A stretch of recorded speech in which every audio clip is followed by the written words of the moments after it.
The third principle of manifestation is called honoring your worthiness to receive.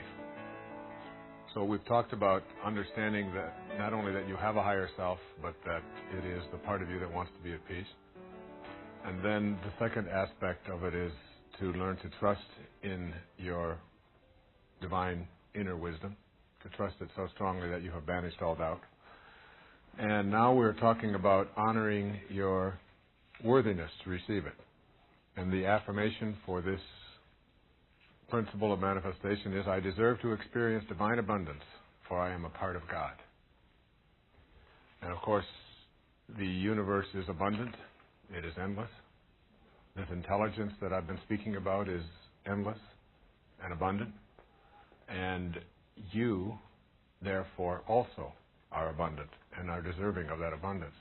But there's a lot of stuff that has come your way that has worked to convince you that this isn't true. And what I want to do here in this principle is to help you to recognize not only your own divinity, but that whatever comes your way, you are entitled to. And that there's nothing selfish about having a desire. This idea that somehow there's an incompatibility with desiring abundance in your life, or desiring healing, or desiring anything in your life. You know, you can't create without a desire. You can't have anything without a desire. Even the desire to be desireless is a desire. And this idea that we don't have desires is really it's a hallucination. It's a myth that somehow I shouldn't be wanting things. You are a part of the endlessness and the abundance of this divine universe.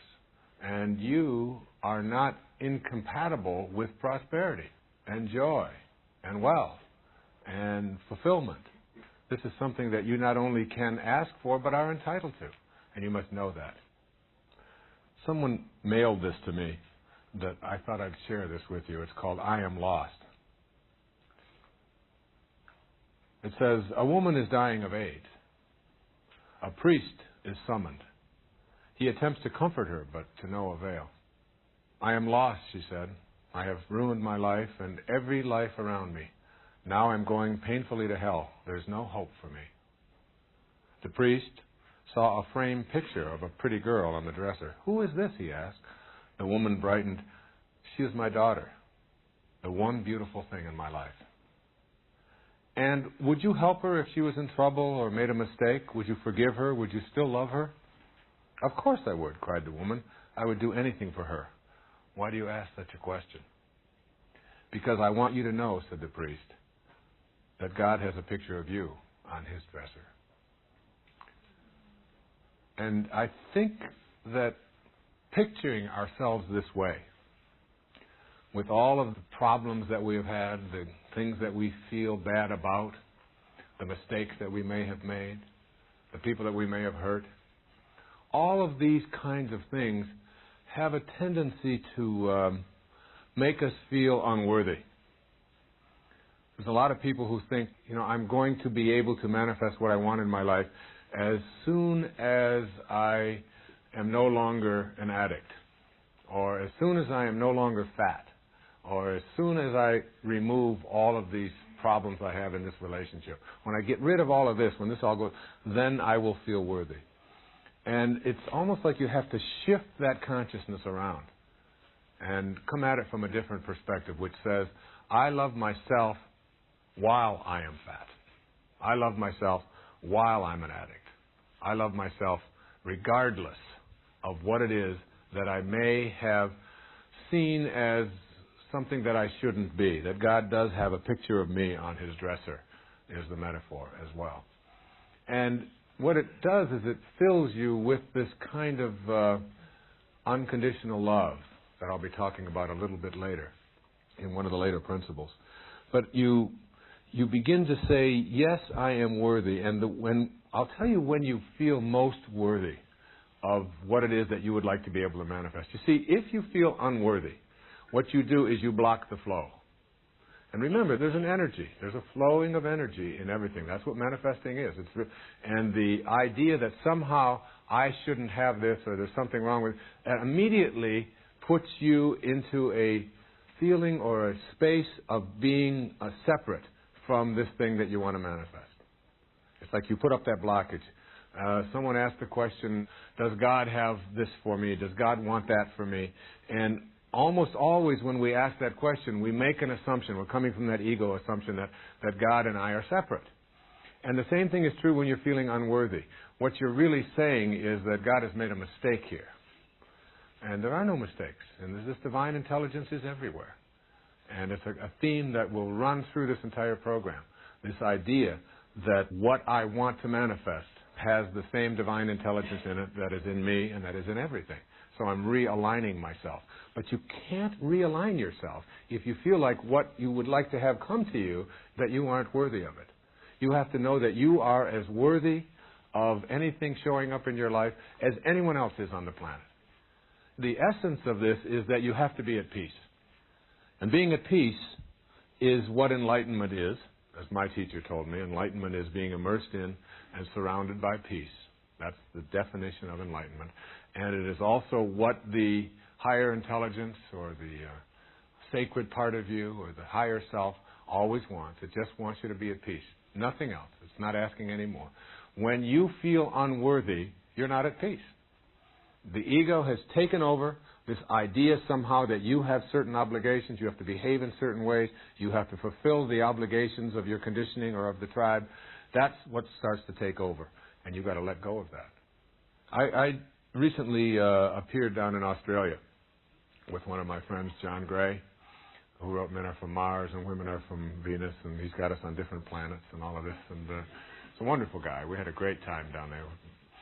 And I was asked to talk about relationships and to write an article. So I wrote an article that I really liked. I called it, Your Soulmate is the Person You Can't Stand.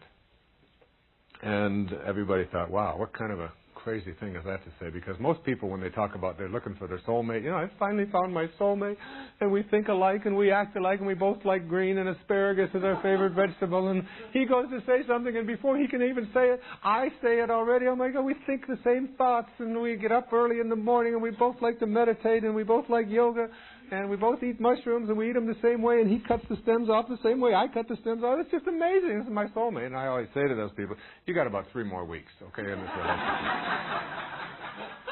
And this relationship's going to be over. Because this is not your soulmate, okay? I mean, who needs more of what you already are, right? That you're not looking for a mirror of yourself, if you will. Now, we have a tendency to think that. What do we share in common? All right, and then if we're in common, then I'm going to have a peaceful relationship because we're going to always think the same and act the same and so on. That isn't the way it generally works. See, the reason I say your soulmate is the person you can't stand, and I say that a bit facetiously, but what I'm saying here is that peace, being at peace, is the essence of feeling worthy. It's the essence of manifesting. It's the essence of enlightenment, being at peace. Any moment that you're at peace, you're in an enlightened state. And when people ask, is there a difference between people who are living at a higher level, self-actualizing people who are at peace, and the rest of us who are not at peace, say, no, we all have peaceful thoughts, and so do enlightened people. They have peaceful thoughts. The only difference is that they have nothing else. That's all they have. They don't have all of this other stuff that goes with it. All of the anger, all of the judgment, all of the fears, all of the anxiety, the stuff that we have come to believe is just a part of our lives. The self-reproachment, the self-repudiation. We have a tendency to think that this is normal. It's only normal. So along come people in your life who know how to push certain buttons. Okay? These people can come in many forms. They can come as in-laws. They can often come, and almost always they come as a spouse. And they can come as your children. And when these people show up in your life, they can take you away from your peace. Almost all of us have somebody in our life that we can never get rid of. It's like Kevin Costner talked about in that Waterworld movie of his. You know, they're like a turd that won't flush, you know. You keep flushing, you look at that, still there. If that's a good image or not, but I always liked that image, you know. You keep trying and trying, they're back again, right? So we have these people in our lives. And these people show up and they say something in a certain way, and it doesn't make any difference if somebody else said it, we would just ignore it. All right? But they come along and they say this thing, and boom, off you go. And you're frantic, and you're mad, and you're angry, you're upset, you're worked up, you're feeling unworthy. So these people, to me, are your soulmates, you see. Because what they're teaching you at any given moment in your life is you haven't mastered yourself at this moment. You're not in charge of yourself. Those people who can push your buttons and send you into a frenzy or into an angry space or into a space of self-repudiation are people who are divine masters disguised as manipulative, crass, unconcerned people. And rather than being mad at them and being upset with them and saying that they shouldn't be this way, your task ought to be to turn to them and bow and say, I honor you as my teacher. Now that's a hard thing for us to get to, but don't you all have people in your life who are just like that? And you know you're stuck with them. These are people who are not on your path. You know they're not on your path. They're not even on an entrance ramp to your path. They're in a different place. They're from a different planet. But nevertheless, they're there with you. And you're sharing the journey with them. And it's very interesting. I mean, I have 8 children. And my children are the ones that are very good at knowing how to push these buttons. I have one daughter particularly, her name is Serena, that can really do this very well. She's real good at it. She's always giving me advice almost every day on how to be a better parent. She even said to me one time, I can't believe you actually wrote a book on how to be a better parent. I just can't believe that. She was about 9 years old telling me this. You really wrote that? And whenever she gives me this advice, it's like, or she starts going into one of her routines, I find myself, really being challenged. I don't usually turn around and say, I honor you for, I'm usually saying, well, But nevertheless, there's a part of me that recognizes this, and I also recognize it in my relationship with my wife. And we've been together for a long time, and there are areas where she will say something, and I will find myself, and then I'll stop. You see, because essentially, the ego part of us wants us to be right, whereas the higher part of us always wants what? Peace. That's all it ever wants. So it's like you have to really learn, if you're going to feel worthy of having something show up in your life, how to be peaceful. And the way to be peaceful in your life is to, in all of your relationships, when you have a choice to be right or to be kind, to just pick kind, to just choose to be kind at any given moment in your life. You are honoring that higher part of you, you feel peaceful, and you've let go of the ego need, which says, wait a minute, you're important. And you have to prove that this other person shouldn't have done that, and all of that kind of stuff. But Serena, I remember her telling me, she's great. She would tell me, giving me advice on how to be a parent. And one day I just had it with her. And I said, Serena, I said, it's time for you to stop telling me what kind of a parent to be and stop blaming me for the kind of parent I am and take responsibility yourself for the kind of parent that I am. And she stopped, and she assumed this pose that she always assumes with her hand on her hip, and her knee going up and down real fast. And she said, you want to run that one by me one more time? You want me, is that what I heard? You want me to be responsible for the kind of parent you are? I said, exactly. She said, well, what are you talking about? I said, well, before you came here, you had a choice. You have certain heroic missions that you have to fulfill while you're here on this planet. I'm giving her this little lecture. She said, well, what do you mean before I came here? She said, I don't remember that. I said, well, your memory isn't anything that you should rely upon to determine whether this works or doesn't work. You don't remember being 4 months old and being in your crib and throwing up all over it, but you did. You don't remember your dreams last night. You don't remember what you had for dinner last Thursday. Your memory isn't a good indicator of what it was. Just trust me, this is true. Before you come here, you choose your parents. You get to pick who your parents are. And you have certain lessons that you have to learn, and you picked me to be your father, and you picked Mom to be your mother, and you should stop complaining about the choice that you made. She said, I don't remember any of this. I said, well, forget about whether you remember it or not. She said, you're telling me that I chose you to be my father before I came here, and I had lessons to learn through you. I said, exactly. And you should stop blaming me. You should just take responsibility for the choice you made. She said, I must have been in a big hurry.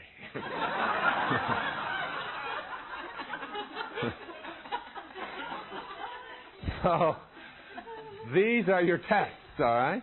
I'll tell you the greatest one, though. I mean, my wife had gone away. She's working on a book herself on a spiritual approach to childbirth and infancy care. And she went away for a month, and I took over Mr. Mom for 30 days while she rented a house on Maui. We live in Florida. She was making sure she wasn't coming home on weekends like I do. And kids, I mean, they really are your challenge. They are the real ones that challenge your worthiness to receive anything. And I was making breakfast one morning, and they were all sitting over at the table, and I was making waffles. And so I'm at the toaster in the back, and the children are behind me. And all of a sudden I hear my 13-year-old daughter, who is Summer, saying to my 11-year-old, Serena, she asked this question out of the blue. She said, Serena, she said, if you didn't have any feet, would you wear shoes? And I turned around and, what in the world? What kind of a question is that? And Serena looked at her and said, what do you mean if I didn't have any feet, would I wear shoes? She said, of course not. And Summer said to her, well, why are you wearing that bra?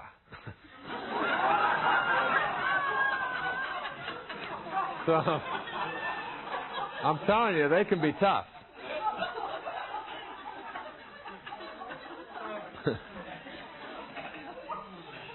So what I would like you to think about when you think about honoring your worthiness to receive anything is that all of the people in your life that you find yourself in conflict with or having a difficult time with, whether they're strangers or spouses or children or grandparents or in-laws or even people who are no longer here on this earth plane, if you can say to yourself, when I have this choice at any given moment to be right or to be kind, and I'm going to let my ego get out of this thing, and I'm going to choose to be at peace, as it says in the Course in Miracles, I can choose peace rather than this at any given moment. And then when you find yourself in these relationships with contentious people, and you find yourself being able to be at peace when they push those buttons, you'll know that the reason that they showed up in your life in the first place is to teach you to honor your own worthiness. That's why you're with them. That's what they're there for. These are teachers, just like you are teachers to others. And you can let go of that ego-driven need to constantly be proving yourself and to make yourself right, and to make more than making yourself right, to make them wrong, which is what we often do in this whole business of not honoring that. And it's like my wife and I made that agreement with each other, that we would really work on it, because when you're in a long-term relationship and you've had a lot of children, you're together a lot, there are areas where she's on one path and I'm on another path, and she will say something and I'll find myself upset about it. I'll say something, she'll find herself upset about it. Very often, I didn't even mean to do that. That wasn't my intention, to upset her, but she just grabs a hold of it and takes it a certain way, or I will grab a hold of what she says and I'll twist it around inside and make something that will take me away from my peace. And we decided to make a commitment with each other to be more kind in our responses. And not only to do it with each other, and if we feel like we have to say something that puts them down or whatever, to just don't say anything. To just process it in a different way. And then to not only do it with them, but to do it with waitresses and stewardesses and baggage handlers and people on the freeway and, strangers that you meet. To begin to send out and radiate out this kind of peace And if you want to model for that, of course, the great model for that are the spiritual masters. When Jesus Christ was being crucified and a soldier threw a spear into him, his response was forgive them, because that's what came out was what was inside. So if you have that inside, you begin to shift to a more peaceful way of being. There are attitudes that each of us have that keep us from honoring our worthiness to receive.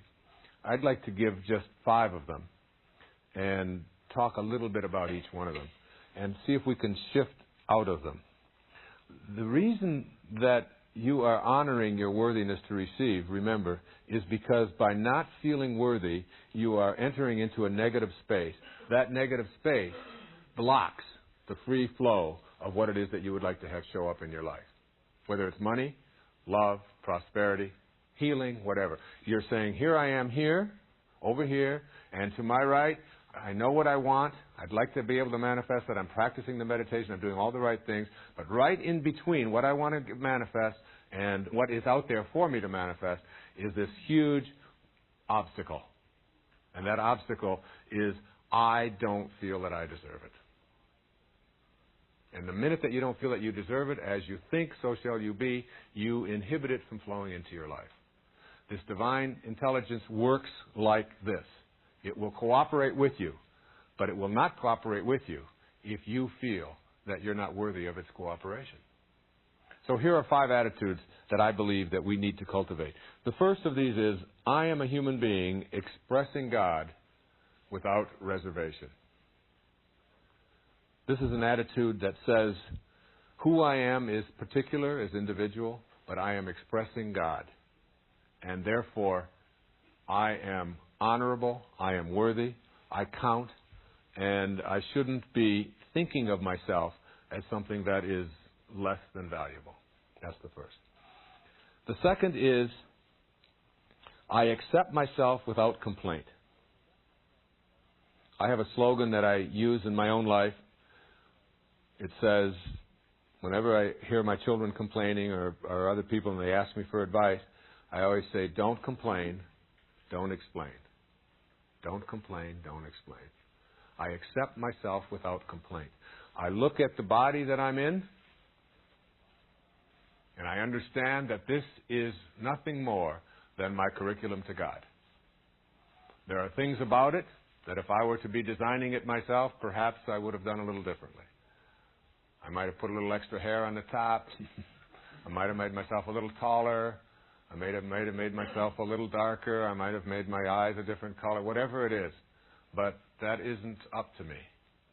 Because who I am is not this thing that I occupy. This is just a garage where I park my soul. And it doesn't matter. It is my curriculum to God. And whether it can see or can't see, whether it's in a wheelchair, whether it's 4'1" or 7'3", whether it's dark or white, whether it's living on the plains of the Kalahari, or whether it's living in New Guinea, or in Detroit, or Chicago, it doesn't make any difference. I accept myself without complaint. This is what I showed up in. And not only do I accept myself without complaint, but I accept life without complaining. And all of us have that choice, and we don't listen to that inner voice.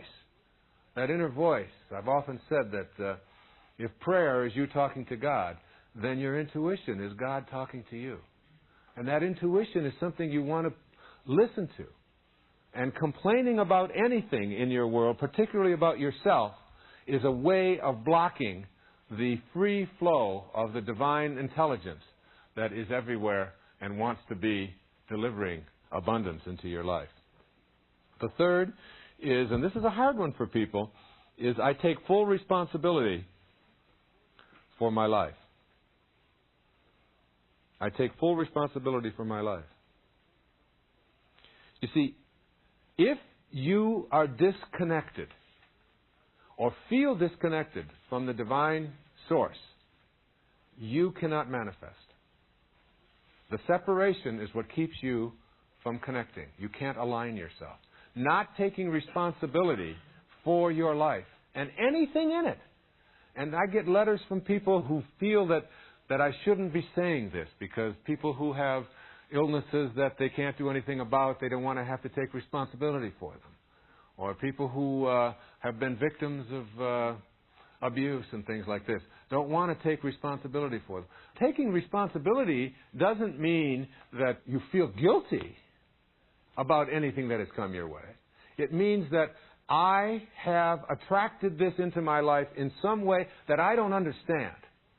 It has showed up in my life, and it's my life. And I want to be able to ensure that these things don't show up anymore. And also I want to be able to send them out of my life. But I can't do it if I don't assume a kind of responsibility for them. No guilt. And the fourth one is, I take on no guilt. If to feel worthy, you don't take on guilt.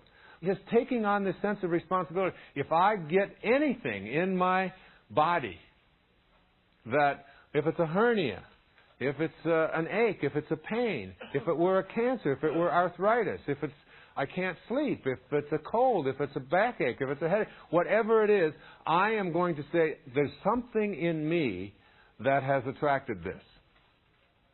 Rather than, I don't know how this happened, I'm just a victim. These kind of things happen. We live in a carcinogenic world, and these kind of things just happen. It's like the minute that you take responsibility for it, you connect to the divine source, which can heal it. The minute that you say, I had nothing to do with this, then you put that barrier up there and you're disconnected from the healing of it. So I'm not talking, I want to reemphasize, I'm not talking about feeling guilty about it. I'm talking about saying, it's here, I've experienced it, I can do something with it. I can either go back to that stage of being an athlete and being a warrior and say, it's all in my ego, or I can do something profound about it, which is to say I can teach and become a statesman and a spiritual being by teaching others how to avoid having this happen. It came to me for a reason. I don't have to understand it, but I take responsibility for it. My dear friend Louise Hay had cancer. She was raped when she was a child. She had cancer of the cervix some 15 years later, saw a connection between the hostility and the anger that she had between the rape and this cancer that showed up and all of this anger that she had carried toward this event, and said that when she was told she had the cancer, she took responsibility for it in that moment. She said, I carried that hatred and anger and bitterness around in that chakra of my body for that many years, and I am not going to carry it around any further. I'm not going to continue to be victimized. And that was the healing that took place for her, and she writes about it, and You Can Heal Your Life. No guilt, no abdicating the person who was responsible for it and saying, oh, it wasn't their fault. None of that. No removal of the punishment that the person deserves for that kind of conduct. None of that. Simply taking responsibility and saying, I now connect to whatever it is that's in my life, and I no longer am going to carry around the anguish and the guilt there, any place in my life. As soon as you do that, you honor your worthiness to receive the healing, to receive the abundance, to receive the love that might have been missing from your life. In A Course in Miracles, there are 483,364 words. How do you like that? I counted them. You talk about doing your homework, huh? 483,364 words in A Course in Miracles. That's almost 500,000 words. And the word beware appears once. One time. And here's what it says. Beware of the temptation to see yourself unfairly treated. Beware of the temptation to see yourself unfairly treated. It is a prescription for disaster, for guilt. The fifth and final affirmation or attitude to create for ourselves a sense of being worthy is to have congruency in your life. Congruency. I understand the importance of harmony between my thoughts, my feelings, and my behaviors. Very often, most of the problems that we face as people come from our inability to have congruency or harmony exist between what I think, what I feel, and how I behave. I may think one thing, I may feel something else, and then behave in a different way. And to have a congruency is to honor your worthiness. Virtually all addictions come from an incongruency. I have a thought about one thing, I feel something else, and then I behave in a different way. And that incongruency is what keeps us from feeling worthy. The final point I'd like to make on this feeling worthy and honoring your worthiness to receive is the need to unbond yourself from your wounds. If I stood up here and were to cut my hand, and then you were to look at my hand and just watch it, you would see that in a very short time, the wound would close up. If it stayed open, what would happen is that the disease process would set in. There would be sepsis or disease. There would be infection. And if I continued to keep it open by just pushing it open, making sure that it didn't close, I would eventually die. The organism couldn't live. Because the natural tendency of a wound is for it to close up and heal. Now, when we get into the spiritual dimension and the psychological dimension, what happens is that we get wounds from our childhood and from our past. We were only children. We were abused. We were abandoned. We had in-laws that were a certain way, or parents that were a certain way. We had alcoholics for parents. We had to be put into orphanages. We were around drug addiction. We were poor. We were rich. Whatever it is, we have all of this stuff in our past. And what happens is that we bond to it. And we use these wounds of our past for attention. We use these wounds of our past for pity. And very often we lead with these wounds. So that when I introduce myself, it isn't very long before someone knows that I'm the child of an alcoholic, or that I was an alcoholic myself, or that I was abandoned, or I was abused, or whatever. And we keep hauling out these wounds. And one of the reasons we don't heal in our lives and we don't manifest in our lives is because we are attached to these things in our past. Rather than saying, whatever it is that happened to me, whatever lesson I had to learn from it, I got it. I've got the lesson. And now that I have the lesson, I no longer want to be attached to it and have that venom continue to pour through me and keep me from healing. So I let go of that. And most people whose lives are not filled with the things that they would like to see manifested for themselves are experiencing this because they're back there hanging on. How can you possibly talk to me when this is what happened to me when I was a child? How can you possibly say these things to me when don't you know what I've been through? You hear this, and if you don't do it with yourself, you do it with others. And if you don't do it with others, you do it with yourself. It's backwards and forwards all the time. And it comes from this sort of hallucination that we have that says, I and everybody else is entitled to a perfect pain-free childhood. And the fact is that whatever you needed to go through in your life in order to get the lessons of why you're here, you went through them. And all of those things, as you look back on them, you can either take them and say, they taught me how to be stronger, or you can say, poor me, and lead with them and keep opening that wound. And if you do, you'll eventually keep yourself from ever feeling worthy. So that's the third principle for manifestation. The idea that I am worthy, that I deserve it, that I am a divine child of God, that I have the proper attitudes in place to allow this free flow of energy into my life. Thank you.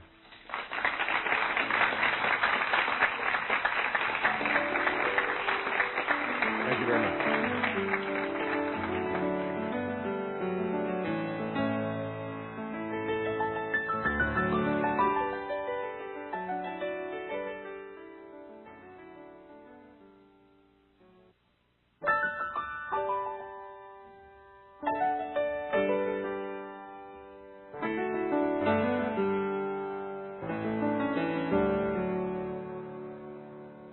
The fourth principle is realize that you are not separate from your environment. And the affirmation for this is, I am one with my surroundings, aware of the connective energy between me and my world. I have talked a lot already about this need to remove the notion of our separateness. That's the invention of the ego. The ego needs to feel separate, otherwise it doesn't have any reason to be. So it constantly reinforces our separateness and our idea of being separate from everything. Well, one of the things that the ego, this idea we have of ourselves, has convinced us that we're separate from is the environment. And it's why we treat the environment the way we do. And you might be thinking, as you're listening to this, well, what's this got to do with manifesting? I mean, do I just have to join the Green Party and vote for Ralph Nader? I mean, what do I have to do? And it has nothing to do with that. Each of these principles throughout this entire program are really principles that are designed to get you to think of yourself in a new way. Because once you see yourself in this new light, the ability to do these things that you might have thought were not possible, that old idea that you can't do it begins to just gradually fade away. There's a word that's called a neologism, which is a term that defines a new word. Neo, new logism, word, new logic. And the word that I coined is, don't think of yourself as an organism in an environment. Think of yourself as an environ-organism. All one word. Okay? Because literally that's what we are. And it's hard to shake this idea of being something that is in this world and separate from it, rather than being connected to all of it, because we can't see the connections. And so therefore we have a tendency to think of ourselves as separate. So let me try to bring it home. Let's say I want to describe walking across this room. So how can I describe walking across this room without describing what I am walking upon? Is it possible for me to give you a description of myself apart from my environment? In order to describe walking across this room, I have to describe not only walking, which is moving the legs forward, one after the other, but I also have to describe what I am walking upon. The carpet, the ground, the pebbles, whatever it might be.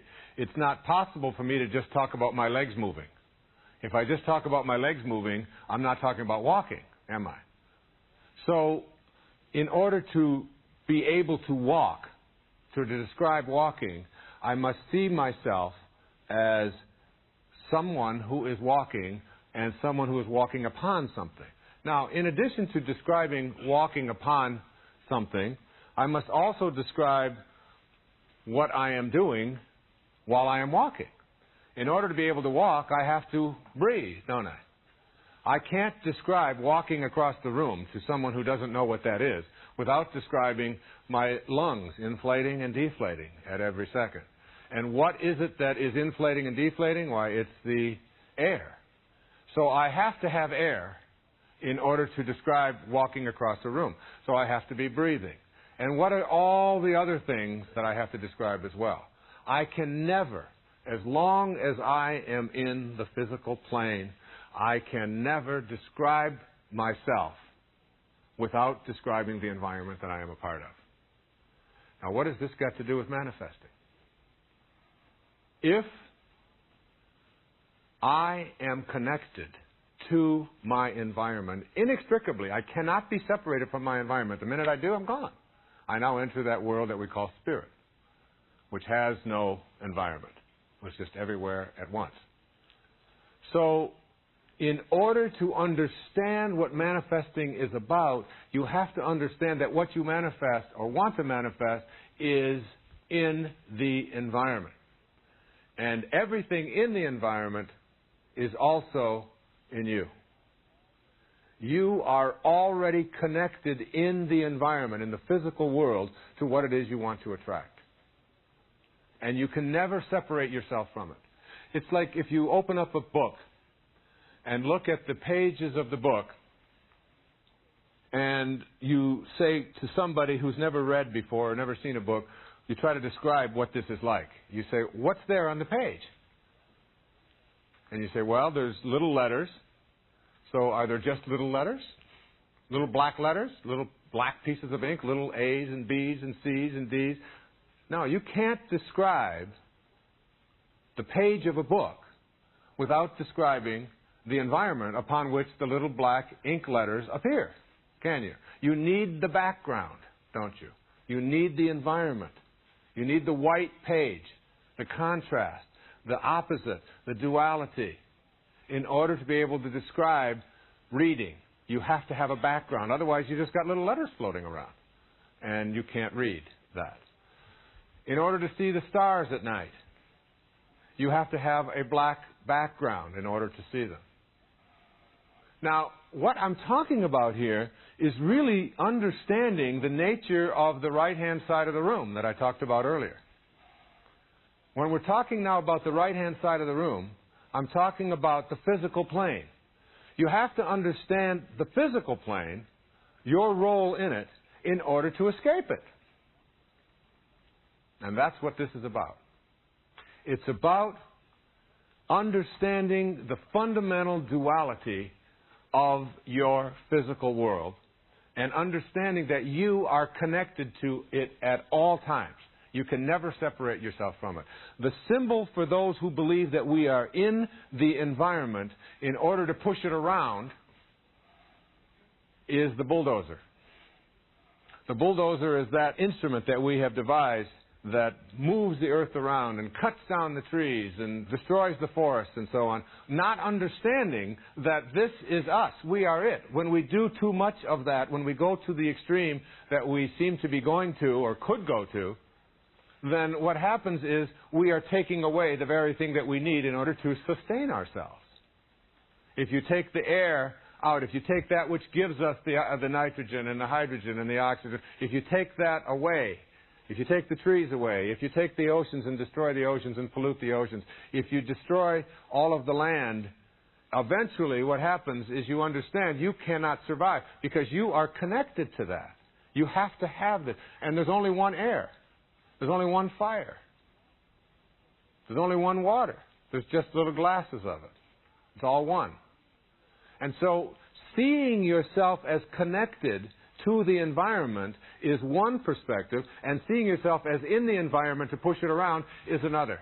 Most of us have been raised on the idea that we're in the environment to push it around. And if we don't push it around, it will push us around. It will destroy us if we don't destroy it. And we don't get that when we are destroying it, we are destroying ourselves.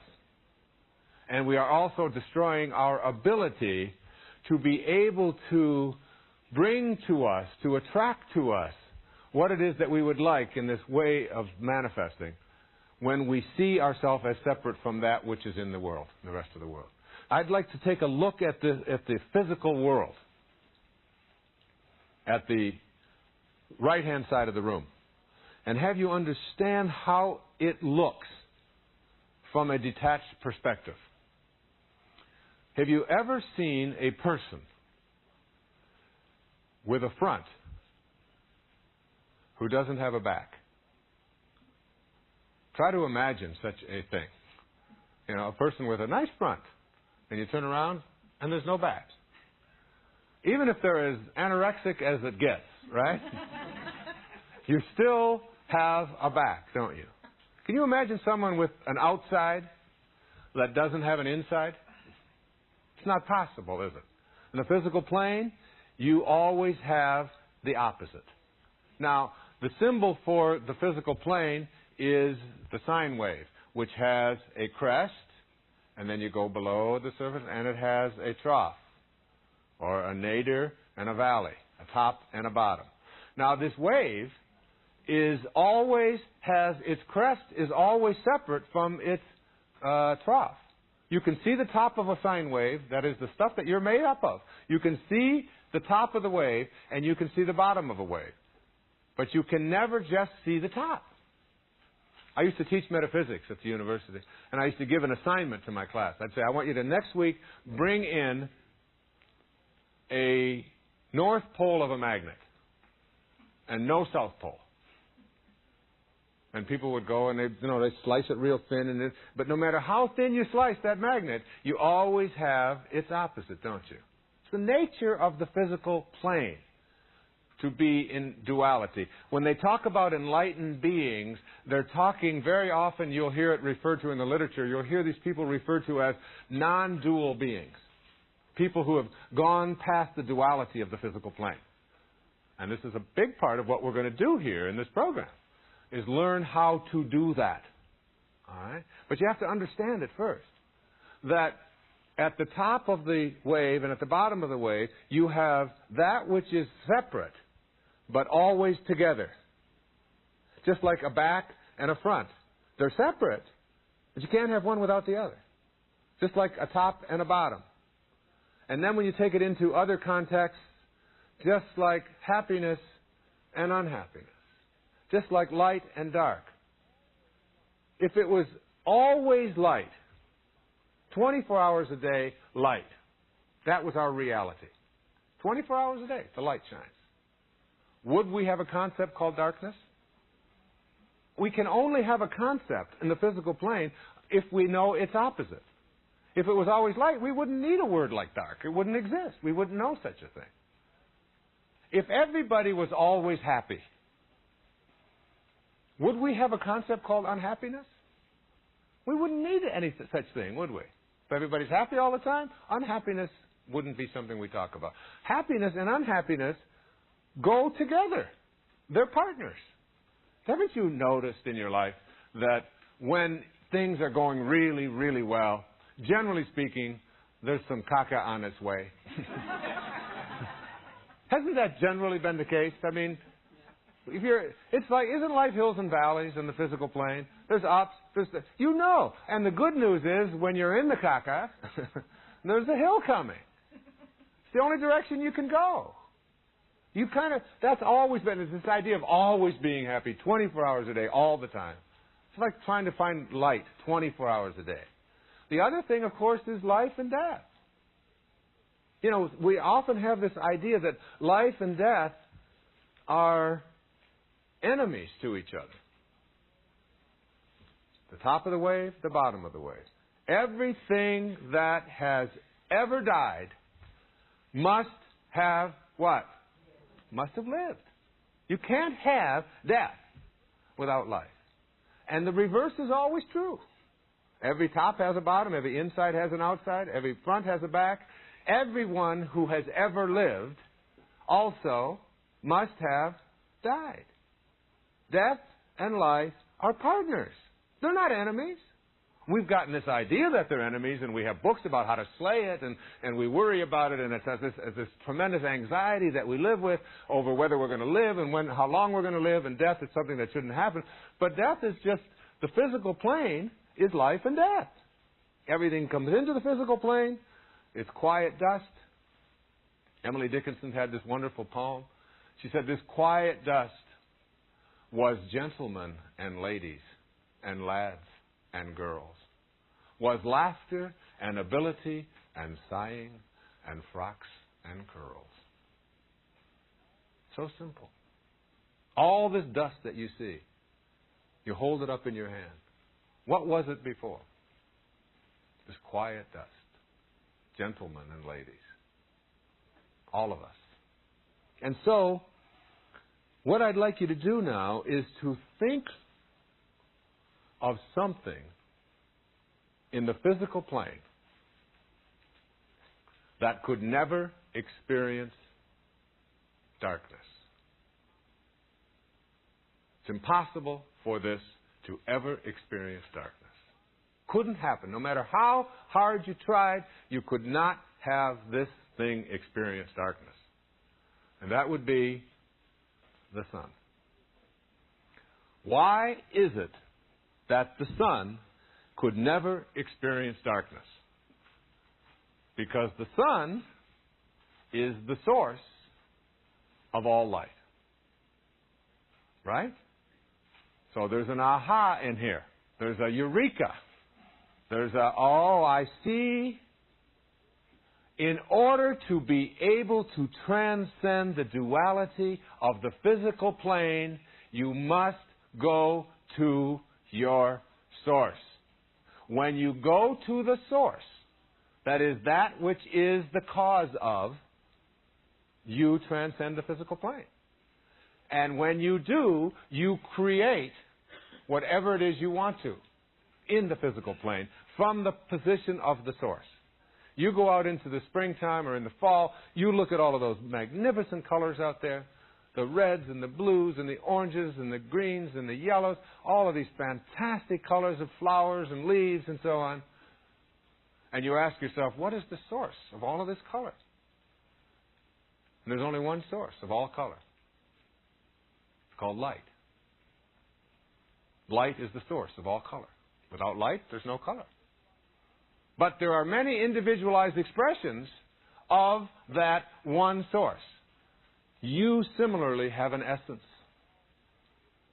We are all individualized expressions of one essence. Just like every flower and every color on every leaf is the same. An individualized expression of one light. We are an individualized expression of one essence. Now, what you call this essence isn't what it is anyway. We get nervous about it and we fight wars over that and we kill each other over what you call it. So if you want to call it God or soul or spirit or contemplast or Louise, it doesn't make any difference what you call it. It's not what you call it. It just is. Call it the Tao, call it God, call it soul, call it spirit. I don't care what you call it. But come to know it. When you go to your source. Now, when people are learning to become sorcerers, they're even told, you will become a sorcerer. And we hear the word sorcerer, right away we think of witches, don't we? And witchcraft and sorcery. But the origin of the word source means, sorcerer means of the source. People who are of the source, who have gone to their source. When you go to your source, and how do you get to your source? Melville said that God's one and only voice is silence. Silence is your source. Silence is like the number 0. When you go to 0, you can't subtract anymore. Nor can you divide, can you? You can't divide 0. You just keep dividing it, and you just keep coming up with 0. The same is true of silence. There's only one silence. You don't get your own silence, and I get a silence, and you get a silence, any more than you get your own fire, and I get a separate fire, and you get a separate water, and you get separate water, and you get separate air, and I get separate air. There's just air. And there's just water. Different individualized expressions of it. We call it the Pacific, and we call it the Atlantic, and the St. Clair River, and Lake Superior, and all of these kinds of things. But it's just water. There's only one. The same thing is true of silence. The same thing is true of God. The same thing is true of your divine intelligence, whatever you want to call it. When you go to that source, that place that cannot be further divided, you now enter into the world of creation. You don't create because everything is already here. You enter the world of manifestation, the world of creation. And in this world, you become a co-creator. That is, not creation from the sense of bringing something from nowhere to here, but creation from the sense of attracting into your life and creating into your life that which has been missing. In order to further understand this, you have to think of like how you think you get here in the first place. We have this funny idea. This idea that you can divide the room, on the right-hand side is the physical, and on the left-hand side is the spiritual. But before you send me any mail, I know that it's all one. I'm just doing this because I happen to still be in the physical plane. And we need duality in order to understand from the perspective of the ego. But my inner knowing is that there's no separation of spirit and matter. That God is in all things. And that there is individualized expressions of it. But that this intelligence doesn't ever particularize. It can't. That would mean that there's some place that it isn't the minute that it particularizes. And if it's universal, there can never be any place that it isn't. That's what universal means. One verse. So we have this myth that we live under that says we come into this world. And we really sort of think of ourselves as like a construction project. You know, like there's the spirit world. And we divide it up into befores and afters. So I'm here, but before I was here, I was nowhere. And then I went from nowhere, N-O-W-H-E-R-E, to now here, N-O-W-H-E-R-E, just a little different spacing. And now I'm in now here, and I look around, and after a while I have this thundering realization that I'm going back to nowhere, and then it's all the same. But somehow our intellect, our left brain, tells us we come from a spirit world, and then we come into this physical world, and then when we leave it and we die, we go back to a spirit world. Isn't that what we think? It's not like that at all. We have to shatter that myth. Here's the way to think of it. It's like, think of a plum tree. Plum tree has very interesting characteristics of it. Again, you go back to the seed, you know the seed inside of a plum. Is there plum essence in a plum seed? Is the essence of plumness in a plum seed? Has to be, doesn't it? So you put the seed into the ground and you plant it, and all of a sudden it starts breaking open and roots develop and they go under the ground. Is there plum essence in the roots? Isn't there? There has to be, doesn't there? Something in there is going to create plums. And then those roots grow and spread, and all of a sudden a tree starts sprouting up above the surface. And there's a trunk. Is there plum essence in the trunk? Yeah. And then the trunk gets higher, and there are branches. And then the branches develop leaves. And then the leaves develop blossoms. And then the blossoms develop little buds. And then the little buds turn into little tiny plums. And then you let them stay on there for a while, and then they turn into purple plums or green plums or whatever their essence is. Now, we don't say, when we observe this phenomenon, that these plums showed up from the spirit essence world of plumness. Do we? We don't do that. We just look at the tree and we observe it and we watch the whole thing and we realize that plum essence is in all of the thing, and we stand back and we watch it and we say, the damn thing just plums. It just plums like an apple tree. It just apples. So too are we like this. We are not separate from that spirit world. That separation is the thing we got to get out of us. It's like someone could come back and look at the whole planet and say there's vegetation, there's rocks, there's minerals, there's rain, there's sunshine. Look at this thing from a distance. Look at it. Just watch it. And what happens? You watch it and you watch it and you watch it, and the damn thing just peoples. It just peoples. That's the way Alan Watts put it. It just simply peoples. We don't come into this world. We grow out of this world. We are a part of all of it, and we can never escape it. And once you know this, once you get this, that you weren't placed in here from this spirit world any more than plums were, or apples, or cockroaches, or anything. We are all in this thing called the environment together. And this divineness, this spirituality, this higher consciousness is a part of all of it. And we have to know that rather than separating it out.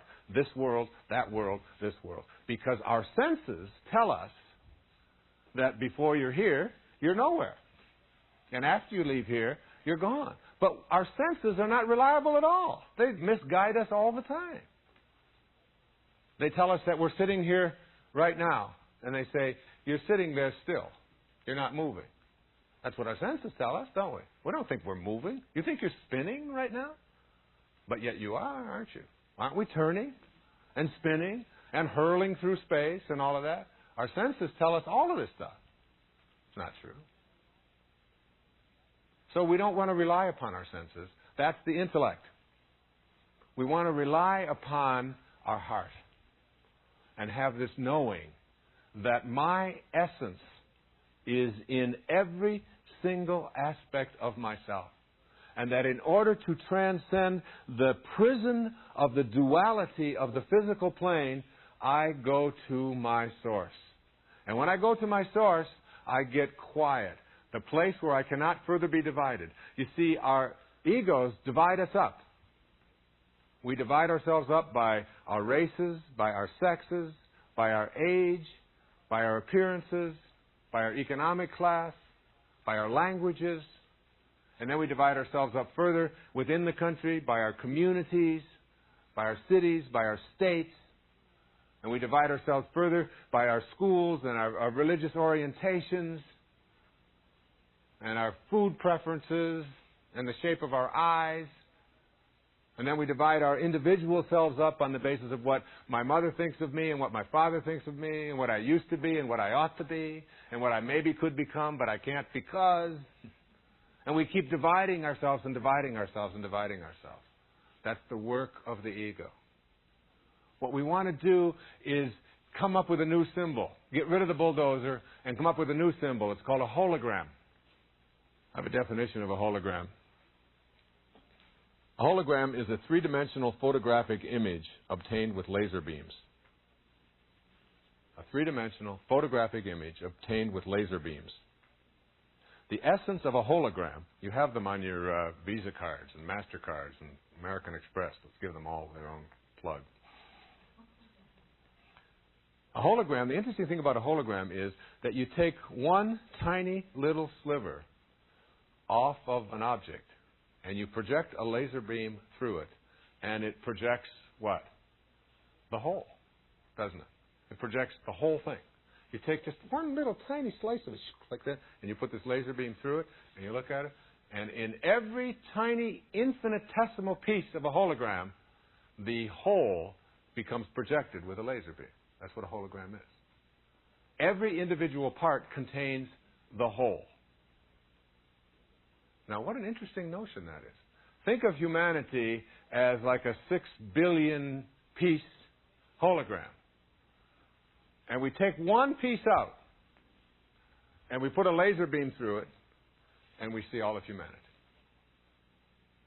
That's what manifesting is like. You have to be able to see yourself as an individualized expression of the whole of it all and not see yourself as separate from anything in this environment. Now you start thinking about that thing I asked you to think about what would you like to manifest, and you realize that it is part of the hologram as well. Everything on the planet is part of the hologram. Now what you do is you say to yourself from your source, from your quiet space, the place that can't be further divided. You can't divide silence.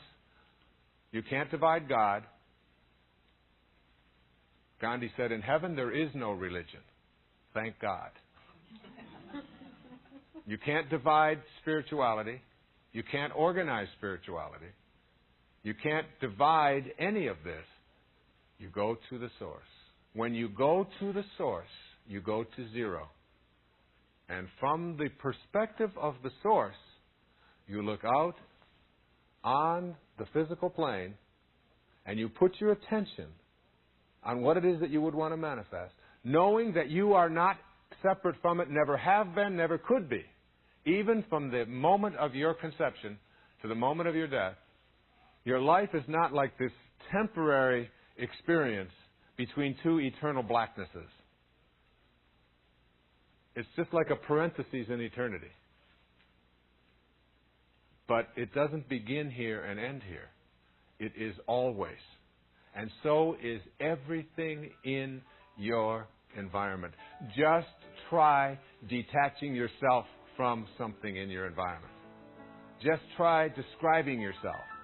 Just try being for a moment separate from your environment. As a physical being, you can't do it. You need the air. You need the ground you walk on. You need the gravity that holds you down. But go to your source. And from the position of the source, you create all the light, as the sun does. Indeed, you're not an organism in an environment. You are an organism-environment, or an environal organism.